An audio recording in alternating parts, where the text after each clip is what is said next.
Set big goals and just start now because you don't know what it might turn into.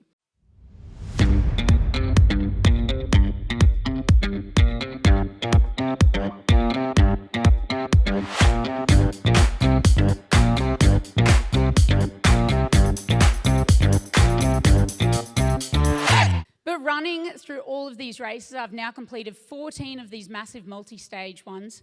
I've learnt so much about myself, and it's because one of the main reasons was I stopped consuming. I stopped just distracting myself. I started to look inward. I thought about the goals that I wanted to set for myself and things that I wanted to achieve in my own life. And running's really given me the capability to take on these big goals in all areas of my life and sort of put my foot in the right direction for these big challenges. And I want you guys to do something today when you leave here, and it's to question the limitations that you set not only on yourself but those around you. When someone tells you about a big goal that they have or challenge they want to take on, be their biggest cheerleader and really mean it.